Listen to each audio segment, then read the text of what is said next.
భక్తి ఛానల్కు స్వాగతం. మన హిందూ జ్యోతిష్య శాస్త్రాలలో గ్రహాలకు చాలా ప్రాముఖ్యత ఉంది. అయితే 2026లో మొత్తం 4 గ్రహాలు అనేవి ఏర్పడ్డాయి. అయితే ఈ ఫిబ్రవరి నెలలో కూడా ఒక సూర్యగ్రహణం అనేది ఏర్పడింది. కాబట్టి ఈ సంవత్సరంలో ఏర్పడే గ్రహణాలు, తీసుకోవాల్సిన జాగ్రత్తల గురించి ఈ వీడియోలో తెలుసుకుందాం. అలాగే మహాశివరాత్రి కూడా రాబోతుంది కాబట్టి మహాశివరాత్రి గురించి కూడా పూర్తిగా ఈ వీడియోలో తెలుసుకుందాము. ముందుగా ఈ వీడియోకి ఒక లైక్ కొట్టి ఛానల్ని సబ్స్క్రైబ్ చేయండి. ఈ వీడియో చివరి వరకు చూసి మీకు నచ్చినట్లయితే మీ స్నేహితులకు షేర్ చేయండి. ఇక 2026వ సంవత్సరంలో మొత్తం 4 గ్రహణాలు అనేవి ఏర్పడుతున్నాయి. వాటిలో 2 చంద్రగ్రహణాలు, 2 సూర్యగ్రహణాలు. అయితే ఈ నెల ఫిబ్రవరి 17వ తారీఖు మంగళవారం నాడు సూర్యగ్రహణం ఏర్పడబోతుంది. ఫిబ్రవరి 17 మాఘ అమావాస్యతో రాహుగ్రస్త కంకణాకార సూర్యగ్రహణం అనేది ఏర్పడుతుంది. ఈ నెలలో ఏర్పడే సూర్యగ్రహణం వలన భారతదేశంలో కనిపించదు. కాబట్టి భారతదేశంలో ఉన్నవారు ఎటువంటి నియమాలు పాటించవలసిన అవసరం లేదు. కానీ సూర్యగ్రహణం ఏ దేశంలో కనిపించబోతుంది అంటే పశ్చిమ ఆసియా, యూరోప్, ఆస్ట్రేలియాలోని కొన్ని ప్రాంతాలు మరియు ఆఫ్రికాలోని దక్షిణాది దేశాలు, ఉత్తర అమెరికా మరియు దక్షిణ అమెరికా, అట్లాంటిక్ దేశాలలో ఈ సూర్యగ్రహణం అనేది కనిపిస్తుంది. ఈ భారతదేశంలో ఉండేవారు ఖచ్చితంగా కొన్ని నియమాలను పాటించాలి. 2026వ సంవత్సరము 2వ గ్రంథం మార్చి 2వ తేదీ సంపూర్ణ చంద్రగ్రహణం అనేది ఏర్పడింది. ఈ చంద్రగ్రహణం వలన భారతదేశంలో కనిపిస్తుంది.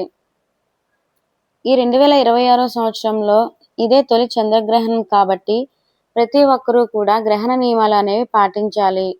మార్చి 3వ తేదీ మధ్యాహ్నం 3:20 చంద్రగ్రహణం ప్రారంభమవుతుంది. సాయంత్రం వేళ 6:47 ముగుస్తుంది. పండితులు సూచిస్తున్నారు. గ్రహానికి 9 గంటల ముందే సూతక కాలం అనేది ప్రారంభమవుతుంది. ఈ గ్రహణం రోజున పొరపాటున కూడా జుట్టు కత్తిరించడము, గోర్లు కత్తిరించడం చేయకూడదు. ముఖ్యంగా దూర ప్రయాణాలు చేయకండి. ఎలాంటి శుభకార్యాలను గ్రహణం రోజు నిర్వహించకూడదు.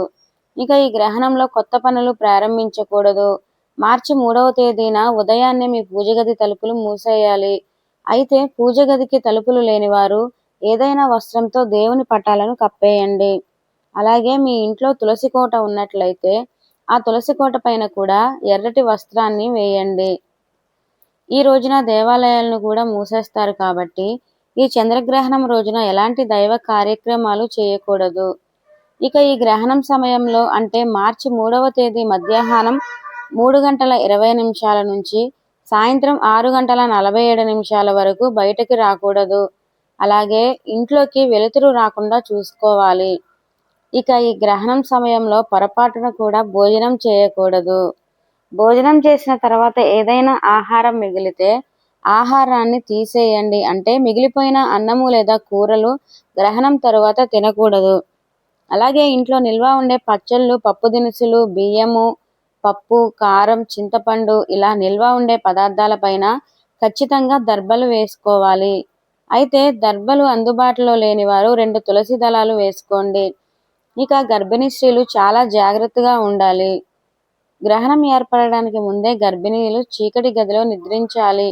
అంటే చంద్రుడి వెలుతురు ఇంట్లోకి రాకుండా జాగ్రత్తగా ఉండాలి. మనలో చాలా మంది ఇంటి ముందు గుమ్మడికాయ కట్టుకుంటారు. అలాగే కొంతమంది కలబందను కట్టుకుంటారు. మరికొందరు నిమ్మకాయలు కట్టుకుంటారు. గ్రహణం రోజున వీటి శక్తి మొత్తం నశిస్తుంది కాబట్టి గ్రహణం పూర్తయిన తర్వాత ఇంటి ముందు కట్టిన దిష్టి యంత్రాలు తీసేసి కొత్తవి కట్టుకోవాలి. అలాగే మనలో కొంతమంది కాలికి నల్లదారం అనేది కట్టుకుంటారు. మరికొందరు కాశీదారము అలాగా కట్టుకునేవారు కూడా గ్రహణం పూర్తయిన తర్వాత చేతికి అలాగే కాలికి ఉన్న దారాన్ని తీసేసి కొత్త దారాన్ని కట్టుకోవాలి. ఇక గ్రహణం పూర్తయిన తర్వాత అంటే మార్చి 3వ తేదీ సాయంత్రం నాడు 7 గంటలకు ఆహారం పైన వేసిన దర్బలు తీసేసి ఇంట్లో ఉన్న ప్రతి ఒక్కరూ తలస్నానం చేయాలి. చంద్రగ్రహణం సమయంలో ప్రతి ఒక్కరూ పట్టు స్నానం, విడుపు స్నానం అనేది చేయాలి. ఇల్లంతా శుభ్రం చేసుకొని దేవుడి పటాలు కూడా శుభ్రం చేసుకోవాలి. ఇక మీ దగ్గరలో ఏదైనా శివాలయం ఉంటే గ్రహణం పూర్తయిన తరువాత శివాలయానికి వెళ్ళి శివుడిని నమస్కారం చేసుకోండి. ఎత్తిసూతకంలో ఉన్నవారు అలాగే నెలసరిలో ఉన్నవారు కూడా ఈ గ్రహణ నియమాలు అనేవి పాటించాలి. ఈ విధంగా మార్చి 3వ తేదీ ఏర్పడే సంపూర్ణ గ్రహణం నాడు ప్రతి ఒక్కరూ ఈ నియమాలను తప్పనిసరిగా పాటించండి. ఇక ఈ సంవత్సరంలో ఏర్పడే 3వ గ్రహణం ఆగస్టు 12వ తేదీ ఆషాఢ అమావాస్య రోజున సంపూర్ణ సూర్యగ్రహణం ఏర్పడుతుంది. అయితే ఈ గ్రహణ ప్రభావం మన భారతదేశంలో కనిపించదు కాబట్టి భారతదేశంలో ఉండే ప్రజలు ఎలాంటి నియమాలను పాటించవలసిన అవసరం లేదు. ఇక ఈ ఆగస్టు నెలలో మరో గ్రహణం అనేది ఏర్పడుతుంది. ఆగస్టు 27వ తేదీ పౌర్ణమి నాడు చంద్రగ్రహణం ఏర్పడుతుంది. కానీ ఈ గ్రహణం కూడా మన భారతదేశంలో కనిపించదు కాబట్టి ఎలాంటి గ్రహణ నియమాలు పాటించాల్సిన అవసరం ఉండదు. ఈ 2026లో మొత్తం మీద చూసుకుంటే మార్చి 3వ తేదీ మాత్రమే సంపూర్ణ చంద్రగ్రహణం అనేది భారతదేశంలో కనిపిస్తుంది. ఈ గ్రహణం రోజున గ్రహణ నియమాలు పాటిస్తే సరిపోతుంది. ఇక అతి త్వరలోనే మహా అద్భుతమైన మహాశివరాత్రి రాబోతుంది. మహాశివరాత్రి వచ్చే ప్రతి ఒక్కరూ తెలుసుకోవాల్సిన కొన్ని నియమాలు ఈ వీడియోలో తెలుసుకుందాం. ఈ నెల ఫిబ్రవరి 17వ తేదీ ఆదివారం నాడు మహాశివరాత్రి వచ్చింది. పురాణాల ప్రకారం ఈ మహాశివరాత్రి రోజున పార్వతి శివుడు వివాహం జరిగింది. అలాగే ఈ రోజునే ఆ పరమేశ్వరుడు విషాన్ని తాగి లోకాలను రక్షించాడనే నమ్మకం. అయితే ఈ శివరాత్రి అనగానే చాలా మంది ఉపవాసం ఉండి శివుణ్ణి పూజించి రాత్రంతా జాగారం అనేది చేస్తారు. అలాగే దగ్గరలో ఉన్న శివాలయానికి వెళ్తారు. కానీ ప్రతి ఒక్కరికి తెలియని విషయం ఏమిటంటే ఆ శివయ్య అనుగ్రహం సులభంగా పొందాలి అంటే శివరాత్రి రోజున ప్రతి ఒక్కరూ నారికేళ దీపాన్ని వెలిగించాలి.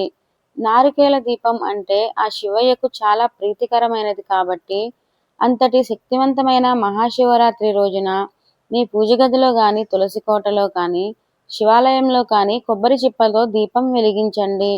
ఆ శివానుగ్రహం పొందండి. శివునికి 3 కళ్ళు ఉంటాయి కాబట్టి అలాగే కొబ్బరికాయకు కూడా 3 కళ్ళు ఉంటాయి. 3 కన్నులు ఉన్న కొబ్బరి చిప్పలో దీపాన్ని వెలిగిస్తే ఆ శివయ్య వెంటనే అనుగ్రహిస్తాడు. ఇక ఈ శివరాత్రి పండుగ నాడు ప్రతి ఒక్కరూ కూడా శివాలయానికి వెళ్లాల్సి ఉంటుంది. ఈ మహాశివరాత్రి పర్వదినాన శివపార్వతులు ఇద్దరు శివాలయంలో సంచరిస్తారట. కాబట్టి ఈ రోజు శివాలయానికి వెళ్తే శివుని దర్శించుకుంటే సాక్షాత్తు ఆ శివయ్య మనల్ని ఆశీర్వదిస్తాడట. ముఖ్యంగా ఈ శివరాత్రి సాయంత్రం సమయంలో అంటే ప్రదోష కాలంలో శివాలయంలోని దీపాలు వెలిగిస్తే చాలా మంచిది. మహాశివరాత్రి రోజున శివాలయంలో దీపాలు వెలిగిస్తే మీ కష్టాలు అన్నీ వెంటనే తొలగిపోతాయి. ఇక ఆరోగ్యపరంగా బాగా కలిసి రావాలి అనుకుంటే మహాశివరాత్రి పర్వదినాన ప్రతి ఒక్కరూ కూడా నంది కొమ్ముల మధ్య నుంచి శివయ్యను దర్శించుకోవాలి.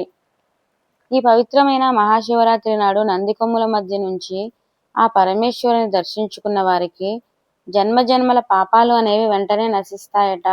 ఇక శివరాత్రి రోజున మీరు ఎన్ని పూజలు చేసినా సరే శివలింగానికి అభిషేకం చేయకపోతే మీ పూజలకు సంపూర్ణ ఫలితం అనేది దక్కదు. ఒక చెంబుడు నీళ్లను శివలింగంపై పోసి మనస్ఫూర్తిగా నమస్కారం చేసుకుంటే ఆ శివయ్య వెంటనే కరుణిస్తాడు. కాబట్టి ఈ శివరాత్రి రోజున ప్రతి ఒక్కరూ కూడా శివలింగానికి అభిషేకం చేయండి. ఇక వివాహ ప్రయత్నం చేసేవారు ఈ మహాశివరాత్రి రోజున మల్లెపూలతో శివుణ్ణి పూజిస్తే త్వరగా వివాహం అనేది కుదురుతుంది. అలాగే నందివర్ధన పువ్వులతో శివుణ్ణి పూజిస్తే అనారోగ్య సమస్యలు అనేవి తొలగిపోతాయి. శివరాత్రి రోజున మట్టి కుందుల్లో దీపారాధన చేస్తే చాలా మంచిది. కాబట్టి ముందుగానే మట్టి ప్రమిదలను సిద్ధం చేసుకోండి. ఇక శివునికి అత్యంత ప్రీతికరమైన వాటిలో విభూది ఒకటి. ఈ శివరాత్రి రోజున ప్రతి ఒక్కరూ విభూదిని పెట్టుకోండి. ఈ రోజున ఎవరైతే విభూదిని పెట్టుకుంటారో అలాంటి వారికి ఆ శివయ్య అనుగ్రహం ఎల్లప్పుడూ ఉంటుంది. ఈ మహాశివరాత్రి నాడు ఏది చేసినా చేయకపోయినా జమ్మి చెట్టుకు ప్రదక్షిణలు చేయండి. శివరాత్రి రోజున జమ్మి చెట్టును పూజిస్తే జాతక దోషాలు తొలగిపోతాయి, అష్టైశ్వర్యాలు కలుగుతాయి. ఈ వీడియో మీకు నచ్చినట్లయితే లైక్ చేయండి, షేర్ చేయండి, సబ్స్క్రైబ్ చేసుకోండి.